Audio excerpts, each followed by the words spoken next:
The screaming module, they told me, sound doesn't carry in space. But when I floated into that comms module, I heard the screaming. Before I even touched the wall, my name's Cameron Rourke, and I used to work salvage deep orbital recovery, mostly clearing out derelicts or old research rigs no longer transmitting. It's not glamorous. But the pay's good if you can handle isolation and don't mind walking through places where people used to live and die. About 3 years ago, I was assigned to a solo recon of a small comms relay station designated RX Deltanine. It had gone dark 15 years. Earlier, after a solar flare fried most of its systems, no crew were on board at the time, more so the records claimed. My job was simple: dock, assess, catalog, and prep for full team retrieval. I'd done it a dozen times before, but this one was different. The second I got within 100 meters of Deltanine, something felt wrong. It drifted perfectly still in the void, like it was waiting. Not tumbling, no visible damage, but just silent. I remember thinking it looked more like a tomb than a station. The onboard life support was still weakly running somehow, maintaining breathable air and freezing temperatures.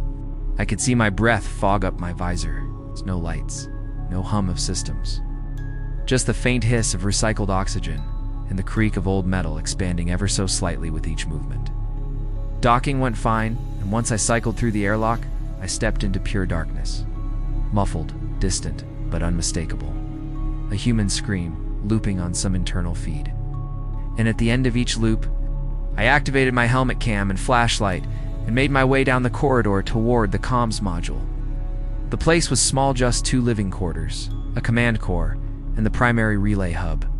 Dust particles floated weightlessly in the beam of my light, undisturbed for years.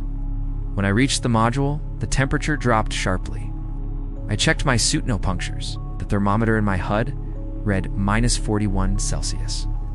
That was too cold, even for a powered-down station with semi-active systems. The comms room door was shut tight. Manual override took some effort, but I got it open, and that's when I heard it. But then the noise resolved. It was screaming. A whisper. At first, I thought it was static, just interference from my own movement. Every instinct told me to back out, close the door, and radio it in. None of them were powered, yet the sound grew louder, more defined. A man screaming, raw and guttural, as if something was tearing him apart, and then that voice again, soft and breathy, whispering Cameron like it knew me. Then, as I panned across one terminal, I saw something flicker.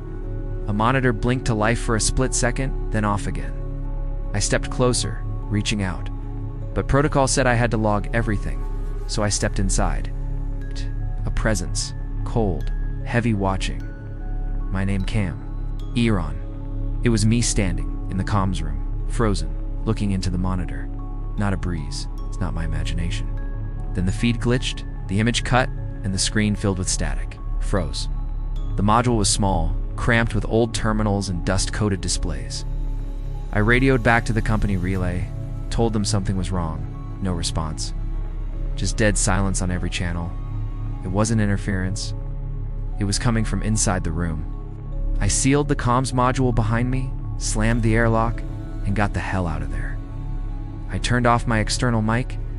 The sound was still there. That's when the panic set in. It wasn't external. It just listed the station as unstable, non-viable, and unsafe for entry. They didn't ask questions. Our Deltanine was marked as a non-priority asset and left adrift. I swept my light around nothing. No speakers, no power. Just the ancient setup in frigid air. He said a rookie engineer had been assigned a cleanup job. No big deal, just recon and tagging. The screen lit up again, this time showing a black and white feed from a security cam. And behind the static, the screaming continued. I backed up fast, bumping into the wall, heart pounding. Then, my helmet lights flickered. My oxygen monitor blipped red for a second. And over the comms, my own voice whispering, "Cameron, why did you leave me?" I hadn't spoken. Nothing. But I swear, in the corner of my vision, I saw a shadow, human-shaped, hunched, hovering near the terminal. I turned to leave the module, hand on the door, when I felt something brush past me in 0G. I swung around, light slicing the room in frantic arcs. Then the screaming stopped. All at once. Just gone. replaced by total silence, until the whisper came again. Closer now, inside my helmet. You're next. I launched myself through the corridor, not bothering to document anything else. I didn't log a word of what I saw in the final report. But 2 weeks later, I got a call from a friend, still working ops. Same station, Delta 29. They lost contact with him 30 minutes after he docked. And the last thing picked up on his helmet feed before it cut out. Screaming and a whisper. Not mine this time. His ...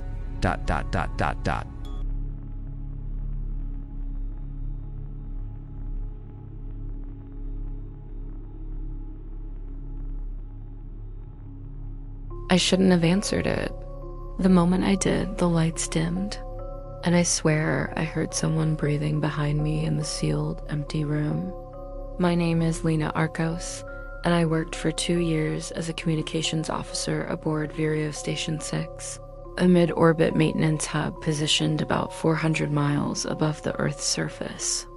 It was a quiet posting mostly relaying orbital data, routing messages from satellites and keeping an ear out for distress calls, that kind of thing. Most of the time, it was routine. Mind-numbingly routine. We were on a skeleton crew, just 5 of us aboard, and shifts rotated every 8 hours. I preferred the night shift. There was something comforting about the silence of space at 2 a.m., when the rest of the crew was asleep and the Earth rotated silently below like a pale, slow heartbeat. But one night, about 6 months into my tour, something came through the long-range channel. Something that shouldn't have. It started as a soft static hum. Unusual, but not alarming. We got interference all the time. I was sipping cold instant coffee and staring out the observation window when the signal stabilized. A voice cut through. This is the research vessel Halcyon. Coordinates Echo 741, requesting assistance, life support critical. Is anyone receiving? It had been a deep space research ship that went silent over a decade ago. A catastrophic systems failure, they said.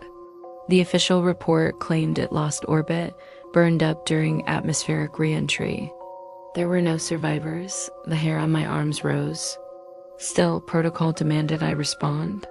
So I keyed the mic and answered, Halcyon, that was impossible. I ran a quick scan. The sensors returned nothing but empty debris fields. That name stuck in my head for a reason. I remembered reading about it during my training. So how the hell was I hearing it now? Down to the intonation, the timing, the exact pause before the last sentence. I replayed the message 3 times, analyzing the origin point.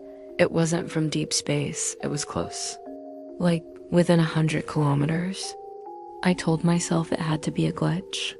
Some weird signal bounce, maybe a rebroadcast from a forgotten relay satellite. 2:43, I should have woken my superior, but something about it felt personal. I don't know why I didn't. This is Vireo Station 6. Message received. Please confirm your identity. Nothing. I looked up. My monitor now displayed a warning, comm channel locked. I waited for maybe 30 seconds before static filled the channel again, and then the same voice repeated word for word. This is the research vessel Halcyon. Coordinates Echo 741, requesting assistance. Life support critical. Is anyone receiving? And then in my headset, the voice changed. I froze. It was identical. Like a recording. Like someone had been holding it in for a long, long time. There was no way the signal knew who I was. I checked the time. He opened the door gradually, saw my face, and sobered immediately. My reflection in the dark window looked pale, almost not mine. For a few seconds, the room was completely silent except for the low buzz of electronics. Then the lights flickered. Just for a second, the gentle hum of the station system stuttered, and the fluorescence dimmed to a pale yellow glow before returning to normal. But the air felt heavy now, like I wasn't alone anymore. That had never happened before. I tried to release the channel, but the controls were unresponsive. Even the emergency cutoff failed. Same voice, but this time it said something different. Every step I took, I felt like I was being followed. Not watch followed. Like something was just outside my vision, matching my movements. Lena, is anyone receiving? My breath caught. I hadn't used my name in the transmission. I stood up slowly, heart pounding, and backed away from the console. Then behind me, I heard it, breathing, shallow, ragged. I turned fast, no one, just the comms bay and the sealed pressure doors. I backed into the corridor, lights flickering overhead in long, sputtering bursts. I reached the command deck, slamming the manual override to wake up Lieutenant Gray. I told him what I'd heard. He skimmed the comm logs. Nothing. The signal was gone. The log showed 0 transmissions received in the past hour. Worse, there was no vessel, no debris, no heat signature anywhere near us. But the message had played. I heard it. I responded to it. Gray tried to calm me down, saying I probably fell asleep at the console and had a vivid dream. But I know what I heard. What I felt. I didn't sleep for the rest of my shift. The next night, I was reassigned to system diagnostics, no more comms duty. But sometimes, when I passed the console during lights out, the channel light would be blinking. Not active, just faint like it was listening. 3 weeks later, I transferred back to Earth. I couldn't stand being up there anymore. I never told anyone else what happened. I told myself it was just a hallucination, stress, isolation, something. But last week, I got a message from someone still posted at Bureau 6. He said they picked up an old distress signal. Brief, almost inaudible. It said, "This is the research vessel Halcyon, life support critical. Lena, why did you leave us? I haven't slept since..."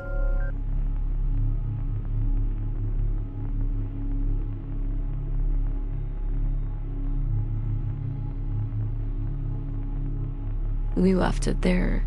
It came back with us. We thought the bulkhead was sealed. Then we heard someone knocking from the other side, and they were using my voice. It started like every other salvage run. Get in. Get the data. Get out. The station was called OSIRIS-9, a deep space science rig that had gone dark 8 years prior after a catastrophic systems failure. No signs of life, no distress beacon, just silence. The company wanted its black box for records and potential liability clearance. We were a small crew, me, Lawson, and Dr. Yan. Lawson was our pilot, no-nonsense type.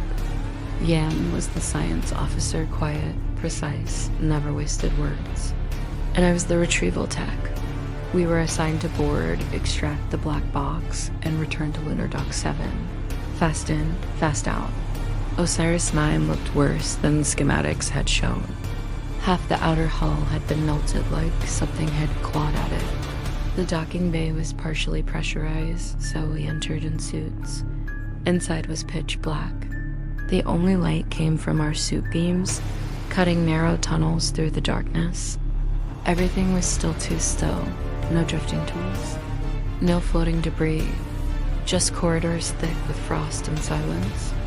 It didn't take long to find the black box. It was magnetically sealed beneath the comms array in the main deck. We detached it carefully, secured it in the case, and turned to leave.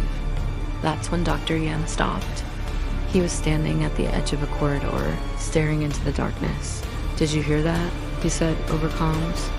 Lawson and I paused. "Hear what?" I asked. "A voice," he said. "Someone said my name." We brushed it off as interfering psychological stress.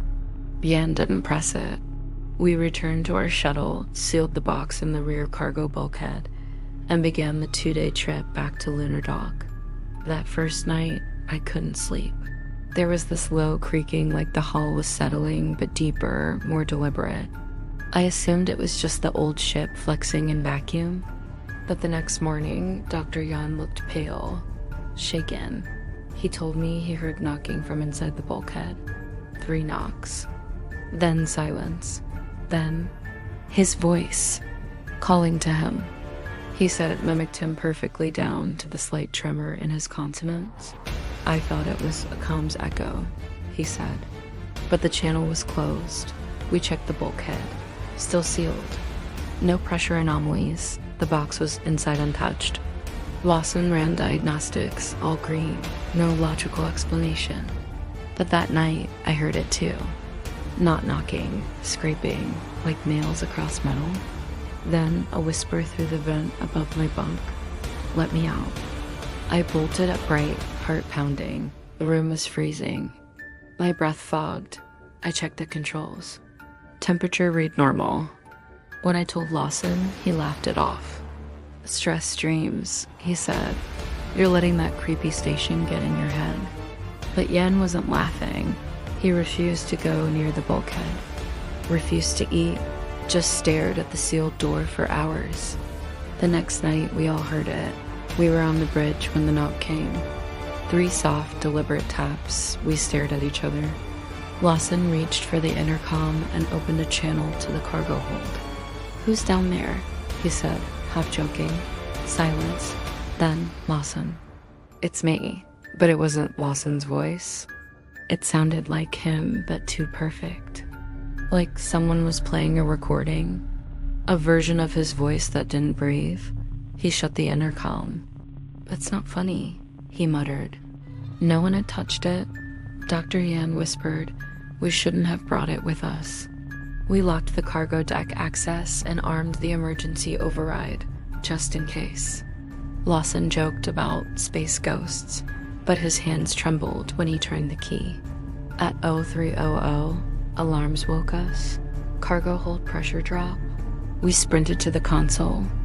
The bulkhead was intact, but inside, motion sensors were picking up movement. Slow, deliberate, like someone pacing. Then the voices started on every channel. Me, Lawson, Yan, all of us, speaking over each other in loops. Calling to ourselves. I killed the comms feed, but the voices kept coming from inside the ship. The lights began to flicker. The air grew colder. Dr. Yan backed into a corner, muttering. It followed us. We brought it back. It was never the box. It was in the station, waiting, listening. I tried to calm him down, but he lunged toward the airlock control. We have to eject the cargo. We have to. The lights cut out. Complete darkness. Then footsteps, soft, bare, coming from behind the bulkhead. I don't remember what happened next. I woke up in the medbay back at Lunar Dock. They said they found the ship drifting, unresponsive. Emergency beacon had activated on its own. Lawson was gone. Dr. Yan. They found him in the cargo bay, door unsealed, dead from exposure. And the black box? Missing. They never recovered it. When I asked the dock officer what was on the final transmission, she looked at me strangely. There wasn't one, she said. Just static. Until it cut off, I asked her what time that was. She hesitated. Right after we heard you say, let me out. But I never said that. At least, I don't remember saying it. And now, every few nights, I wake up cold. Not just chilly freezing. The kind of cold you feel in your bones. And sometimes I hear knocking. From the closet, from the wall, from behind the mirror. Just 3 times. Always 3. Yeah, I guess I could make a video about that. Let's get into it. I'm working on a horror short right now. It's set in the near future. The story is about a lone worker on a space station who's just chilling, doing their own thing. And then one day, this mysterious package arrives and everything goes to hell. I won't say anything else because it would ruin the ending. But when this package arrives, it's clear that this station is not as abandoned as our protagonist thought it was. If you want to see the video I'm making, subscribe so you don't miss it when it comes out. So far we have the main character and the creepy stalker. We need a name for her. How about Letha? That's what I'll go with. So Letha is a mysterious, maybe even slightly psychotic woman. She lives alone on a space station, presumably after everyone else has died. Or maybe she killed them all. There's no other survivors. And she's been left alone with only a few androids for company. She spends her days tending to a small garden and taking care of the androids. At night, she sleeps with a knife under her pillow. She knows something is out there hunting her. Layla's stalker has been watching her from afar, waiting for the perfect moment to strike. He's been studying her every move, learning her habits. And he's patient. He knows that sooner or later she will let her guard down, and when she does, he will be ready. The story takes place on a large space station orbiting a gas giant. The station is old and run down. It was once a hub of activity, but now it's just a decaying shadow of its former self. Most of the station is dark and empty, but Letha makes her home in the hydroponics bay. It's the only part of the station that still has power. The rest of the station is controlled remotely by an unknown party. Lef doesn't know who's out there, but she knows that they're watching her. Sometimes she hears voices on the intercom, but when she answers, there's no one there. Lef is a tough survivor, but she's starting to crack. She's haunted by nightmares of the stalker, and she's jumpy and paranoid. She spends her days locked in the hydroponics bay with only the androids for company. She used to find comfort in the routine of taking care of the plants, but now even that is tainted by the fear that the stalker is out there watching her. One day, the stalker makes his move. He attacks Letha while she's tending to the plants, but she fights back. She may be outnumbered, but she's not giving up without a fight. The stalker is strong and relentless, but Letha is too quick for him. She darts around the hydroponic bay, dodging his attacks and stabbing at him with the knife. The fight is brutal, and neither of them is giving an inch. In the end, though, it's Letha who comes out on top. She stabs the stalker repeatedly until he collapses. Gasping for breath, Letha stands over him, panting, her knife dripping with blood. The stalker looks up at her with hatred in his eyes, and in a low, raspy voice, he says, "You can't win. They'll be here soon." Before Letha can respond, the stalker's eyes roll back in his head and he goes limp. As the realization dawns on her, the ship's log reveals the truth. The station is not abandoned. It was never meant to be. The stalker wasn't the only one watching her. Someone or something has been waiting for her to die so they could take over the station. And now that she's dead, they can begin their work. The station is theirs once more. Thanks for watching.